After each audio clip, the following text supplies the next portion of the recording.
Keith's face went from his usual corporate tan to something closer to raw steak in about 3 seconds flat. My retirement papers sat on his desk between us like a live grenade with the pin already out. He stared at me like I'd just told him the building was on fire. "You're serious?" he said, voice too loud for 8 in the morning. "You're actually leaving?" I didn't raise my voice, didn't blink, just sat there with my hands flat on my knees and said, "Effective immediately. Vacation payouts outlined on page 2. The name's Dale Harper, 54 years old, and I just handed in my walking papers after 28 years of keeping that plant running." See, guys like Keith count on a certain type of predictability. They figure if you've been there long enough, put in enough hours, fixed enough problems at 3 in the morning, you're locked in, you won't walk, can't walk. Where else would you go at 54 with a mortgage and a retirement account that's finally starting to look like something? They don't prepare for the moment the quiet one actually does it. Let me back up. Keith wasn't always like this. Back when I first met him, back when he was just another manager trying to make sense of a manufacturing floor he'd never actually worked on, he seemed decent enough. Used to stop by the maintenance shop and say things like, "I don't know how you keep all this running, but thank God you do." I'd started at Heartland Automotive Components when I was 26, apprentice electrician. The kind of job where you spend the first 3 years getting your hands dirty and your pride checked by guys who'd been doing it since before you were born.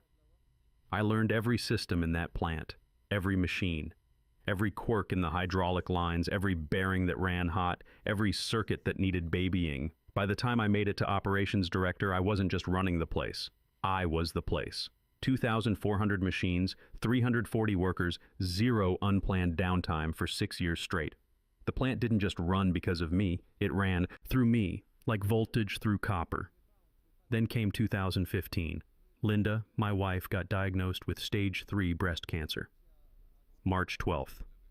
I remember because it was the same day we had a boiler pressure reading spike that should have shut us down for a week. Keith was my manager then. He pulled me aside, put his hand on my shoulder and said, "Family comes first. We got your back. Take whatever time you need." I took him at his word. Worked through most of Linda's chemo appointments because the plant was short-staffed and someone had to keep the lights on. Missed her worst treatment day to prevent a boiler explosion that would have put 340 people out of work. Medical bills stacked up to $180,000 even after insurance. And those promises Keith made turned out they were just words. Empty as a stripped thread. That's when I started keeping better records. Not just maintenance logs, everything. Emails, memos, approvals, denials. Every time someone promised something and didn't deliver, I logged it, dated it. Filed it in fireproof cabinets in my garage, not for revenge, not at first, just insurance. Because I'd learned the hard way that corporate promises have about the same tensile strength as wet cardboard. Then came 2016, the Vancouver plant crisis.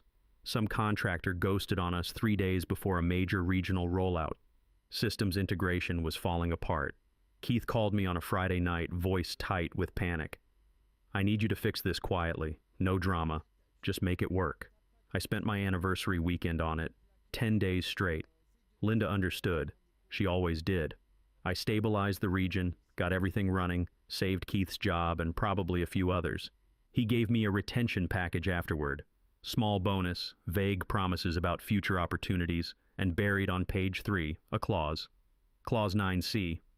I flagged it, asked legal to clarify the wording, pushed for a countersigned copy. HR reluctantly obliged. Keith laughed when he signed it. "Just a backstop in case we ever screw this up," he said.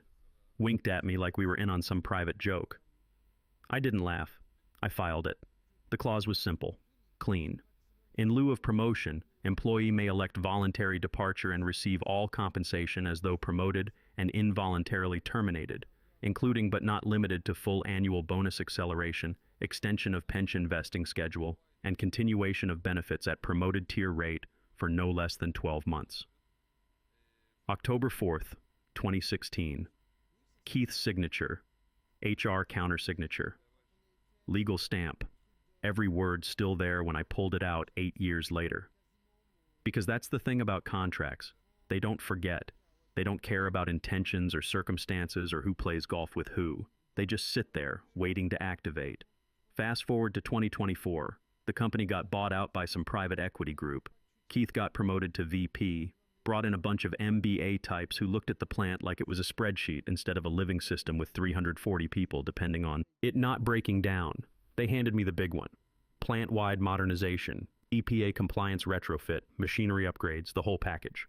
Budget was $1.85 million. Everyone said it couldn't be done without shutting down production. I said I'd handle it. 8 months later, I handed Keith the final report.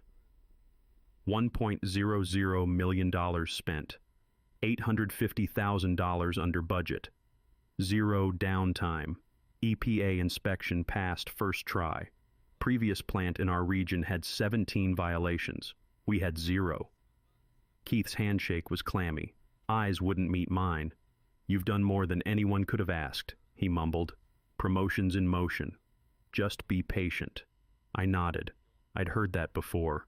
3 weeks went by, then 4.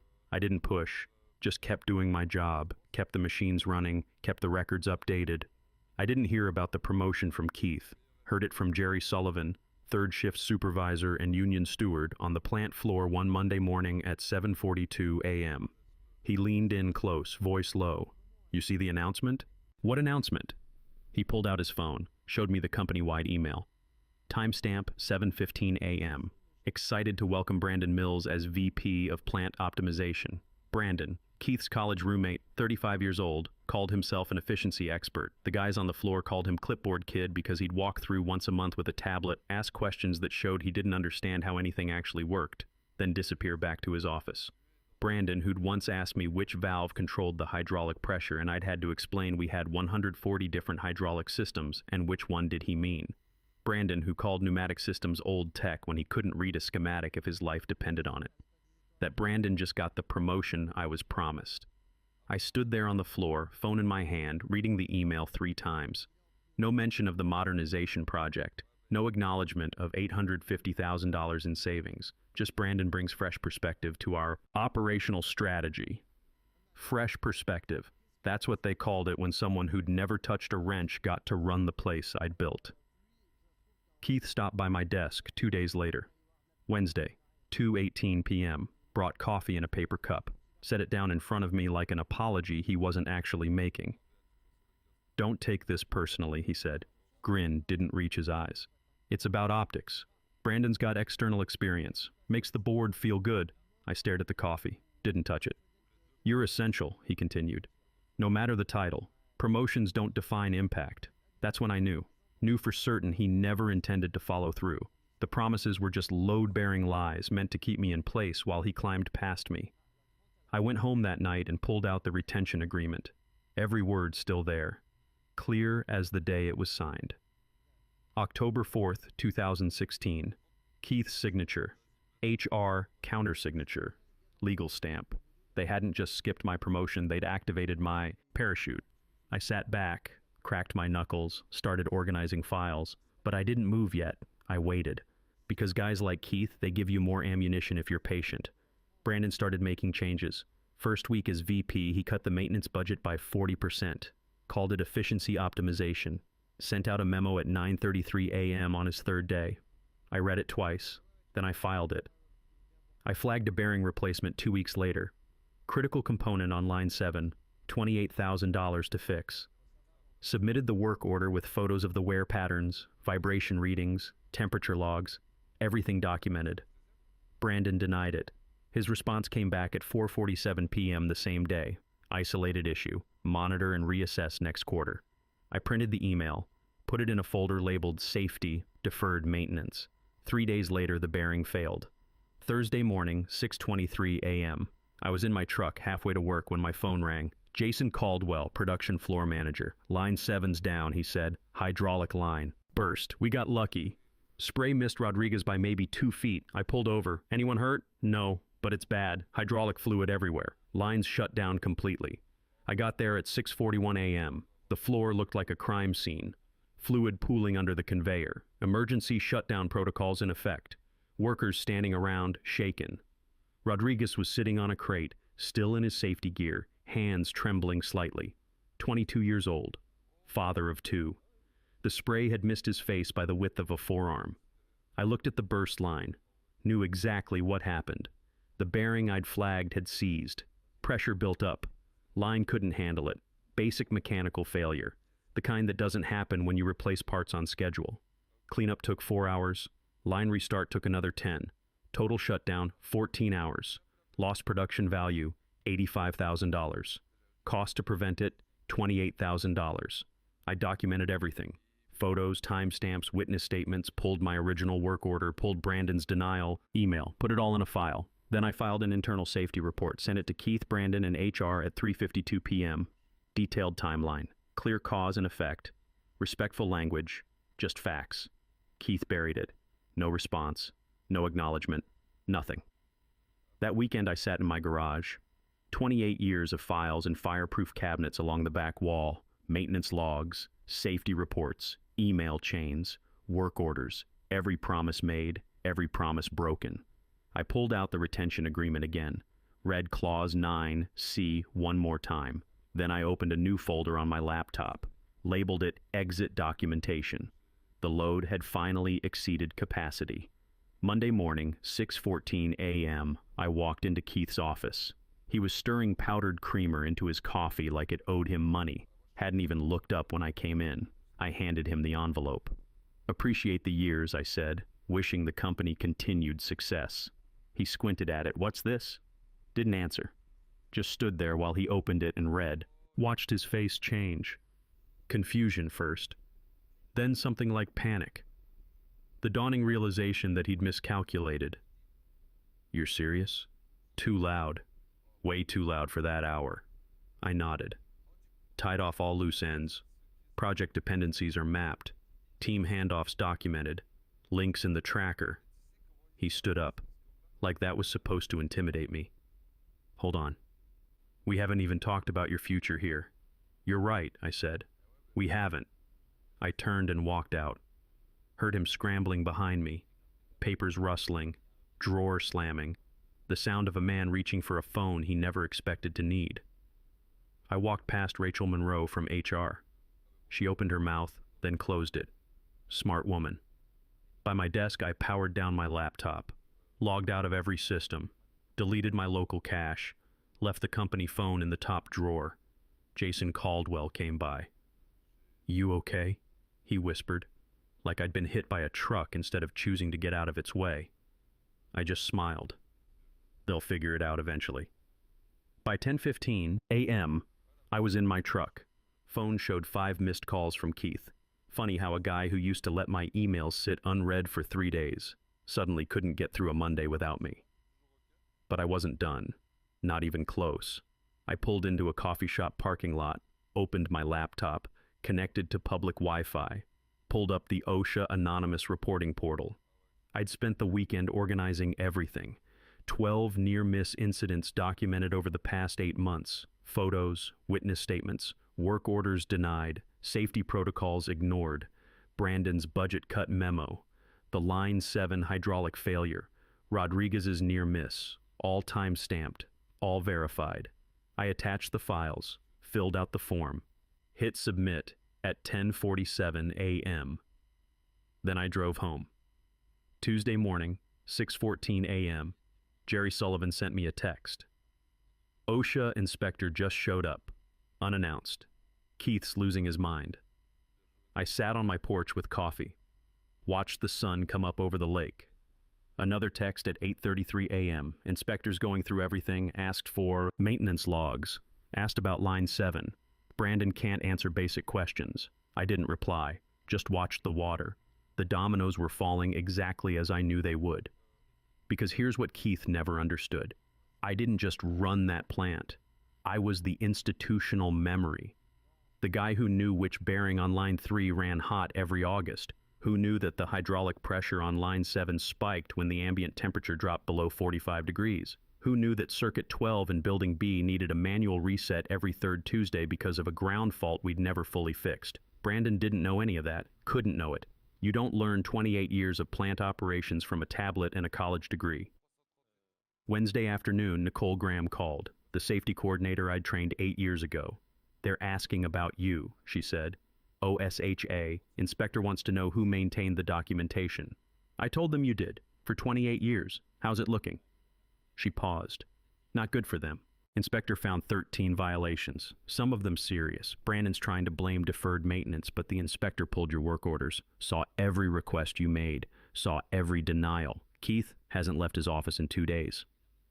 Thursday at 2:33 p.m., I got an email from Michelle Carter, Corporate Legal Counsel. Subject line, Retention Agreement, Clause 9C. I opened it, read it twice. We acknowledge the validity of your claim under Clause 9C of your October 4th, 2016 retention agreement.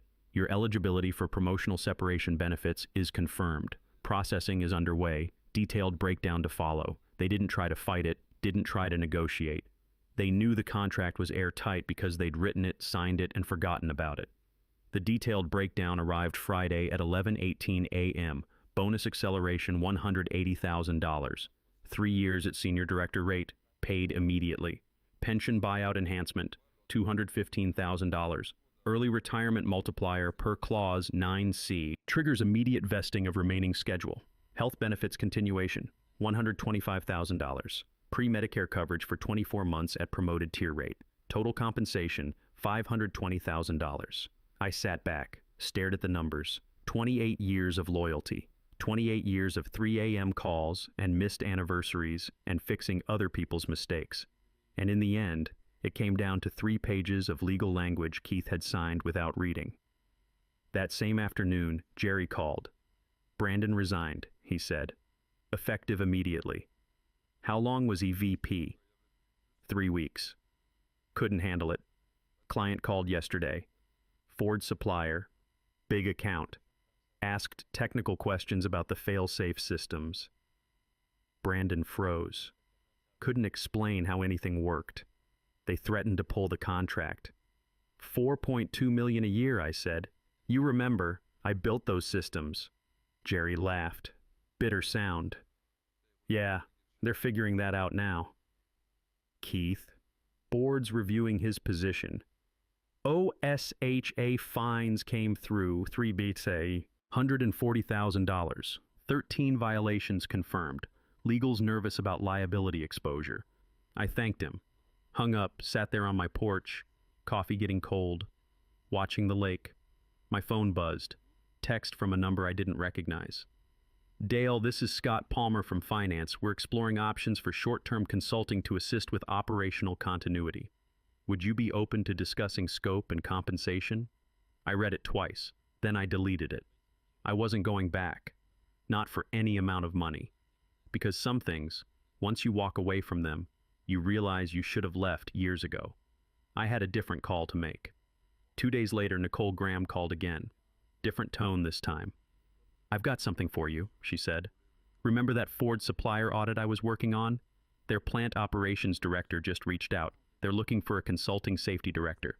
6 figures, remote work, quarterly oversight. They specifically asked about you. I sat up. They know I just left Heartland? They know you built the cleanest EPA compliance record in the region. They know you passed inspection first try while everyone else was racking up violations. They want that expertise. What's the scope? High-level architectural oversight, review their safety protocols, quarterly roadmap meetings, no day-to-day grind, just strategic input. I thought about it. Thought about 28 years of 3 a.m. boiler calls and emergency shutdowns and fixing problems that shouldn't have existed in the first place. Send me the details, I said. The contract arrived Monday at 9:22 a.m. I read it 3 times, signed it once. 6 weeks later, I was sitting in a virtual steering committee meeting. Camera off, coffee in hand, reviewing vendor reliability assessments. Heartland Automotive Components was on the agenda. Under risk review, vendor performance concerns. The procurement director pulled up their metrics. Production consistency down 31% over the past quarter. Quality rejection rate up 18%. Delivery delays averaging 9 days. EPA compliance under active investigation. Someone asked what happened. Change in operations leadership, the director said carefully. They've had some turnover. I sipped my coffee. Said nothing. Because I didn't need to say anything. The numbers spoke for themselves. That's what Keith never understood. You can't fake institutional knowledge. You can't replace 28 years of understanding how a system works with an MBA and a fresh perspective. The plant didn't run on optimism and efficiency memos. It ran on knowing which bearing to replace before it failed, which circuit to monitor, which pressure reading meant you had 6 hours before catastrophic failure. Brandon had tried to learn it from spreadsheets. Keith had tried to manage it from a distance. The plant had responded by falling apart. The meeting wrapped at 3:45 p.m. I closed my laptop, looked out at the lake, storm clouds building on the horizon. My phone buzzed. Text from Jerry. Keith's out. Effective 4:50 p.m. Friday. Board terminated him. Press release coming Monday. I texted back, "How's the floor?" Chaos. They brought in an interim director. Guys asking for documentation on everything. Turns out most of it's in your name. Can't find half the operational protocols. They're in the system. Tell him to check the archived folders. He did. You built the system. He can't navigate it without you. I almost laughed. Almost. 6 months. It took them 6 months to completely dismantle what I'd spent 28 years building. Keith fired. Brandon long gone. Production in free fall. Their biggest client reviewing alternative suppliers. OSHA fines paid but violations still on record. And an interim director who couldn't find the documentation because he didn't understand how the plan actually worked. Meanwhile, I was consulting for their competitor, getting paid more to work less. No emergency calls, no budget fights, no watching incompetent people get promoted over me because they knew the right people. Just clean, strategic work, the kind where they actually listened when I talked. I stood up, went inside. Linda was in the kitchen making dinner. "How'd the meeting go?" she asked. "Good," I said. "Really good." She smiled. She'd been there for all of it. The cancer, the broken promises, the late nights when I was building systems that would outlast the people who took credit for them.